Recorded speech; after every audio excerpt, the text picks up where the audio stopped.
So hey guys, welcome to case cord. इस episode के starting में हम देखते हैं कि गांगटे भाग के मुनियोंग के पास आता है और बोलता है मैं सस्पेंड हो गया तो चलो कहीं घूमने चलते हैं। उसके बाद गांगटे और मुनियोंग गाड़ी में बैठे होते हैं। मुनियोंग काफ़ी ही ज़्यादा एक्साइटेड होती है तो वो कहती है चलो सेरेनगेटी चलते हैं। गांगटे बोलता है पर मेरे पास तो पासपोर्ट ही नहीं है। मुनियोंग बोलती है तो चलो जेजू आइलैंड चलते हैं। गांगटे बोलता है वहाँ से तो हम आज वापस आ ही नहीं पाएंगे। मुनियोंग बोलती है क्या तुम मजाक कर रहे हो? तुमने कहा घूमने चलते हैं और अब बोल रहे हो आज ही वापस आना है। मुनियोंग कार को बहुत ही स्पीड में चला रही होती है और पूछती है तुम मेरे साथ एक रात के लिए घूमने चलोगे या नहीं? गांगटे बोलता है अगर एक रात के लिए जाना है तो सांगटे को भी साथ ले चलते हैं। मुनियोंग को गुस्सा आ जाता है और वो कार को बहुत ही ज़्यादा स्पीड में चलाने लगती है और लास्ट में गाड़ी रोक देती है। वो गांगटे को बोलती है तुम गाड़ी से उतर जाओ नहीं तो मैं गाड़ी कहीं ना कहीं ठोक ही दूंगी क्योंकि तुमने मेरा दिमाग ख़राब कर दिया। वो गांगटे को वहीं छोड़ देती है और चली जाती है।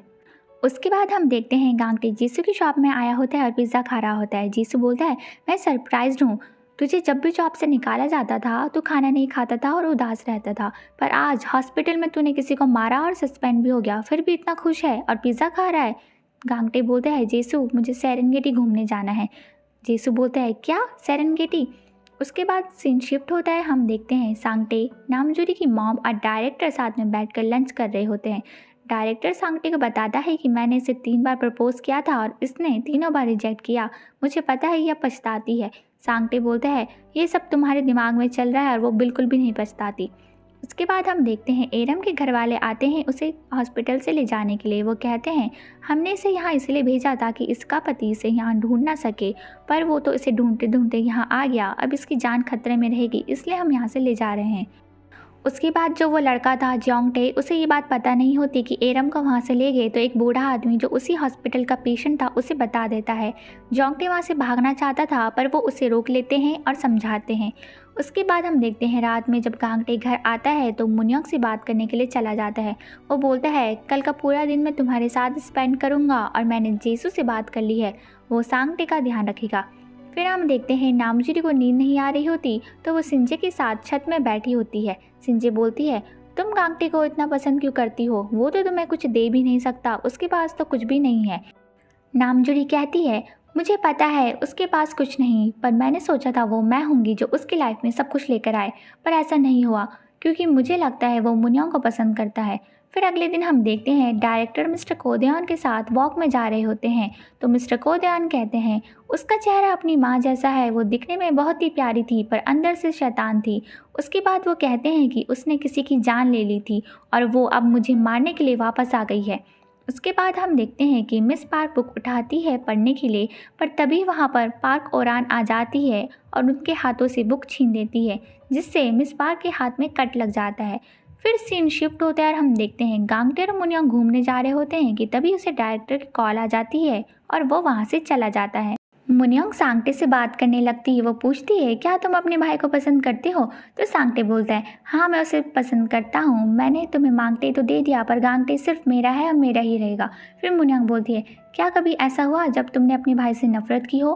सांगटे चुप हो जाता है और मुनियोंग उससे पूछ रही होती है कि तभी उसे जेसू की कॉल आ जाती है और वो वहाँ से चला जाता है। उसके बाद हम देखते हैं कि डायरेक्टर गांगटे को बोलते हैं कि चांसेस है कि मुनियोंग की मम्मी अभी भी जिंदा है क्योंकि उसकी लाश कभी मिली ही नहीं, हो सकता है वो अपनी बेटी और पति से मिलने ज़रूर वापस आएगी, तो हमें इन दोनों पे नज़र रखनी होगी। और ये भी हो सकता है कि तुम सही कह रहे हो, मुनियोंग अपनी माँ को याद नहीं करती बल्कि उससे अभी भी डरती है, इसलिए तुम मुनियोंग को हमेशा प्रोटेक्ट करना। उसके बाद हम देखते हैं गांगटे मुनियोंग को हैंगिंग ब्रिज में ले जाता है। मुनियोंग को उस ब्रिज में जाने से डर लगता है तो गांगटे हंसने लगता है और बोलता है डर जैसा शब्द तुमसे पहली बार सुना। मुनियोंग बोलती है तुम्हें लगता है इस फालतू से ब्रिज में चलकर हम मज़े करेंगे? गांगटे बोलता है मैं ये अपनी लाइफ में करना चाहता था पर सांगटे के साथ नहीं कर सका। फिर ये सुनकर मुनियोंग कहती है अच्छा ऐसी बात है तो चलो चलें। गांगटे के साथ ब्रिज में चलने लगती है और वो दोनों मज़े करते हैं। ब्रिज से आने के बाद मुनियोंग गांगटे से कहती है चलो फ़ोटो खींचते हैं और दोनों सेल्फी ले रहे होते हैं। तभी मुनियोंग गांगटे से कहती है ये नकली हंसी मत हंसो। ये सुनकर गांगटे सच में हंसने लगता है और वो दोनों बहुत सारी फ़ोटोज़ क्लिक करते हैं। तभी गांगटे को एक कॉल आती है और उसे एक घर में बुलाया जाता है। जब वो वहाँ जाता है तो देखता है कि जोंगटे और एरम वहाँ पर हैं। जोंगटे हॉस्पिटल से भाग के आया होता है। गांगटे बोलता है तुम्हें मेरा नंबर कहाँ से मिला? फिर जोंगटे बोलता है हॉस्पिटल में जितने भी केयर गिवर हैं उनमें से सबसे क्लोज तुम ही हो, इसलिए मैंने तुम्हें कॉल किया और ये नंबर की लिस्ट मैंने हॉस्पिटल से चुराई। वो कहता है प्लीज़ मुझे थोड़े से पैसे दे दो, आज मुझे एरम के साथ रहने दो, कल मैं एरम को उसके घर छोड़ के हॉस्पिटल चला जाऊँगा। गांगटे मना कर देते हैं और बोलते हैं मुझे हॉस्पिटल में इन्फॉर्म करना पड़ेगा। उतने में ही मुनियोंग पेमेंट करके आ जाती है और बोलती है मैंने इस रूम का पेमेंट भी कर दिया और बगल में जो रूम है वो भी हम दोनों के लिए ले लिया। गांगटे गुस्सा होता है। फिर मुनियोंग बोलती है मुझे पता है ये दोनों यहाँ से भागने वाले हैं, इसलिए तुम्हें इन पर नज़र रखनी चाहिए। फिर हम देखते हैं कि नामजुरी के घर में सब लोग बैठ के खाना खा रहे होते हैं। तो जो ली है ना, वो नामजुरी को इम्प्रेस करने की कोशिश करता है। उसके बाद नामजुरी बियर खरीदने जाती है तो ली भी उसके पीछे पीछे चला जाता है। जब वो दोनों बियर खरीद के वापस आ रहे होते हैं तो नामजुरी कहती है मुझे अब समझ आ रहा है कि तुम अब तक मुनियोंग के साथ कैसे टिके हो, क्योंकि तुम बहुत ही चिपकू हो। वो पूछती है क्या गांगटे और मुनियोंग एक दूसरे को पसंद करते हैं? तो ली बोलता है जूरी देखो, बहुत सारे रीज़न हो सकते हैं किसी को पसंद करने के लिए, जैसे कि कोई बहुत खूबसूरत हो या फिर पीकर तुम्हें गाली दे और थप्पड़ मार दे। वैसे ही गांगटे के पास भी कोई ना कोई रीज़न होगा मुनियोंग को पसंद करने के लिए। फिर सीन शिफ्ट होता है और हम देखते हैं कि मुनियोंग और गांगटे बैठे होते हैं। मुनियोंग बोलती है मेरे बचपन में एक ही दोस्त था, उसका नाम होता है नामजुरी। जब वो दोनों छोटे थे तो नामजुरी को सब बहुत परेशान किया करते थे और मुनियोंग नामजुरी के पास जाती है। मुनियोंग से क्लास के सभी बच्चे डरते थे, इसलिए उसके बाद से किसी ने नामजुरी को परेशान नहीं किया। वो दोनों साथ में खेला करते। पर नामजुरी को सिर्फ एक ही दोस्त नहीं चाहिए था, वो क्लास में सबसे दोस्ती करना चाहती थी और उनके साथ खेला करती। ये बात देखकर मुनियोंग को अच्छा नहीं लगा, इसलिए उसने क्लास के सभी बच्चों को डराया धमकाया, जिसकी वजह से सब लोगों ने नामजुरी के साथ खेलना बंद कर दिया।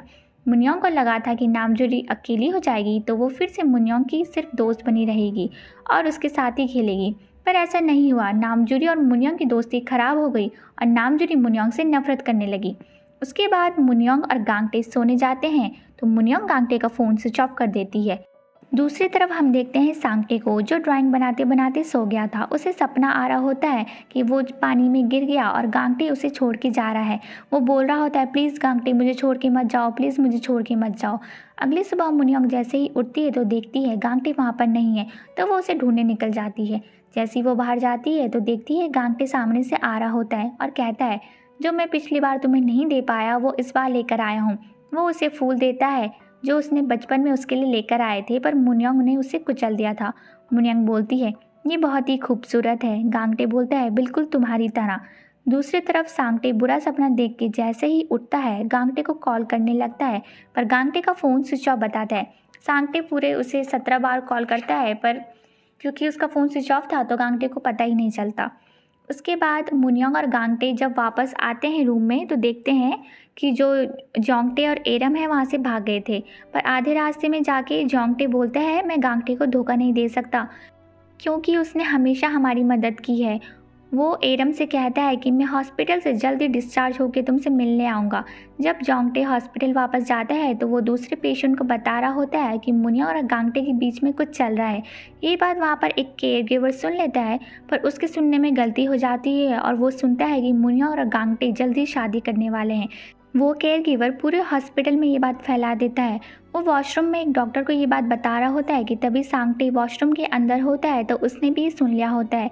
वो जैसे ही वॉशरूम के बाहर आता है सीधे गांगटे के पास जाता है और उससे पूछता है तुम सबसे ज़्यादा किसे चाहते हो, मुझे या मुनियोंग को? ये सब मुनियोंग भी देख रही होती है। गांगटे बोलता है ऑफकोर्स तुम्हें। सांगटे बोलता है नहीं तुम झूठ बोल रहे हो, बताओ कल कहाँ थे तुम? और वो चिल्लाने लगता है मैं चाहता हूँ कि मेरा बड़ा भाई मर जाए, ये तुमने बोला था। जब मैं पानी में गिर गया था तुम भाग गए मुझे छोड़ के। मैं चिल्ला रहा था मदद के लिए पर तुम भाग गए। तुम मुझे मारना चाहते थे। तुम हमेशा माँ से बोलते थे कि मेरा बड़ा भाई मर जाए। ये बात वो वहाँ पर मौजूद सब लोगों को चिल्ला चिल्ला के बोलने लगता है कि इसने अपने बड़े भाई को मारने की कोशिश की है। ये सुनकर गांगटे रोने लगता है और ये एपिसोड यहीं पर ख़त्म हो जाता है।